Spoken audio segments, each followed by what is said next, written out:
Fox News, they can't go a day without doing something to give us ammunition to talk about them on their show, The Five. So you guys probably heard the big media story this week is that Jill Abramson, who is the executive editor, or was the executive editor of the New York Times, she was fired this week. And everyone is saying that this had to do with her being upset that she was being paid less than her male predecessor. So on The Five, they were talking about this. And Jedediah Bila had some interesting things to say about equality and compensation.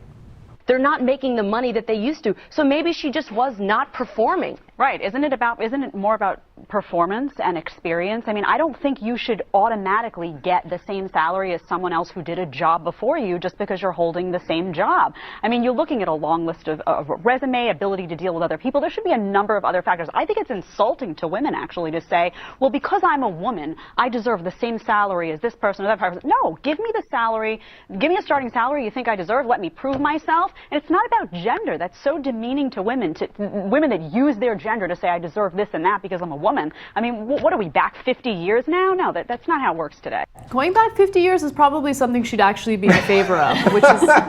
I don't think she really understands the whole concept of equal pay and what people are trying to fight for. People aren't trying to fight for women to automatically get paid the exact same amount that a man gets paid. And in this case, I love that they conveniently left out the point that she had a subordinate that was making significantly more money than she was. She had someone working under her that was making more money than she was. And so what's the reasoning behind that? And I think that there could be a really good argument made about how the New York Times just wasn't making as much money as they were before. Traditional media is slowly but surely dying off. We all know that. And that's because of independent media. It's because of the internet. But I mean, like, someone needs to sit her down and explain to her, no one, including myself, no one wants a woman to automatically get paid something. Of course you want the woman to earn it. We're talking about equal pay for equal work. It's that simple. Yeah, but real quick, we really can't gloss over what you just said there, that because of print media dying, people are getting paid less and there are less jobs. Yep. So it is quite possible that her predecessor, he happened to be a man, but regardless of him being a man and her being a woman, it is possible that the job itself was worth less money to them. I don't think so. You don't think so at all? No, I do You not don't think even think so that's a possibility? No, I don't. Not when it comes to the New York Times. You know, Okay. that I just don't think that maybe in other areas, sure. You know, compensation has had, people have had to take cuts in pay because of the lower revenues. But I don't think the New York Times, as the flagship paper, the paper of record, falls into that category. Yeah. So you think they looked at it, and I think the predecessor, he got paid something like $550,000, and she was somewhere around $400,000. Well, she got paid less both as managing director so much money and in both cases. Right. It's a lot of money. It is. But you think when they were in the interviewing process that they thought we can hire so you do think this was absolutely about being a woman? We can hire this woman and we can give her about $100,000 less. I cannot say for sure, no, but I suspect that that's partly what's going on. They saw an opening where they could save some money, and that she wouldn't know the difference until she found out, and that's why they had this problem. I mean, it also gets into the whole idea that she was pushy and not well liked, and it kind of brings in a number of different workplace gender issues. She may really have been a bitch that wasn't very well liked, but if you have a male editor who's a bitch and not very well liked, everybody just calls him a crusty old powerful. Yeah, he's a powerful guy. Look, there are definitely issues within a workplace, certain double standards. So, I mean, I can name a billion here at work. Like, for instance, if Cenk goes crazy about a story, he's passionate, right? If I have the same response, which I did recently with a segment that was done on Hannity's show about anti-marijuana stuff, I got really angry and upset at the misinformation that was spread. Oh, and the pushback you got from I that? got so much pushback for that, right? And it was like, oh, Anna, she's not credible, she's being emotional.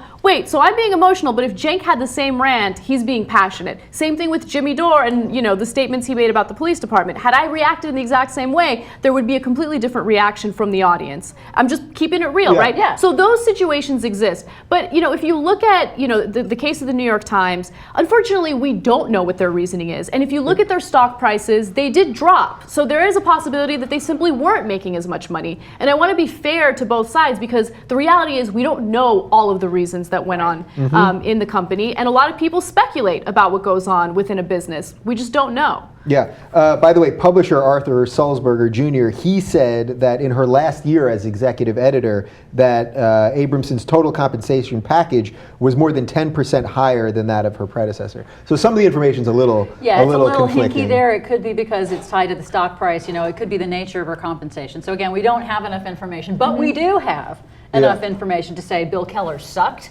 as managing editor. I think he was somewhere on the masthead about the time that we went to war with Iraq, you know, with Judy Miller there, and all of her planted stories that helped drive us to war. So if it's going to be performance-based, let's look at what the performance is. I think that the newspaper, the New York Times, has done worlds better under Jill Abramson than it did under Bill Keller. And I think she should be paid more for getting it right at least half the time. Right. I'm in no way defending what they did, and I agree with you that we don't know what happened or if there was a sit-down discussion about it. I doubt it, but maybe it was somehow implied that they could get away with it.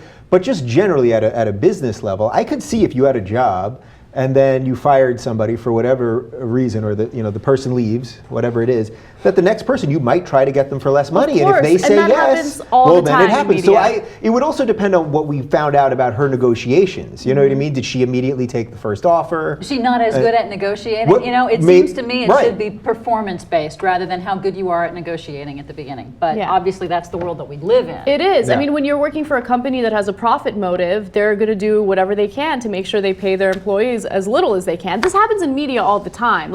And I gave the example of Good Day LA, a local Fox affiliate in Los Angeles. They had anchors that were on the air for a very long time, and they had huge salaries. And then they're just not making enough money anymore, and they decide, we're going to let you guys go. And of course, they hired a bunch of young people, people that look like me, and I'm sure they're making like $30,000 to $40,000 a year. You know, so that's just the way it works. But again, unfortunately, with this case, I feel like there's a lot of speculation. Like, we don't know all the details, and even the salary, the specific salaries mentioned in some articles are a little sketchy. So, but it brings up a really important point. I think it reminds us, hey, this is still a problem. I think that is a problem when you, I know that the Fox News, that they think, oh, well, it's demeaning to women to say I should get paid the same amount because I'm a woman. It's like, no, you shouldn't be paid less because you're a woman. That's not fair. It should be based on your performance. It should be based on your ability. And if all the people work, they get this basic level of salary at this level, then that's what everybody should be getting, and then you can work above that. But paying her less, I suspect that they were paying her less because she was a woman. I suspect that, but I can't say for sure.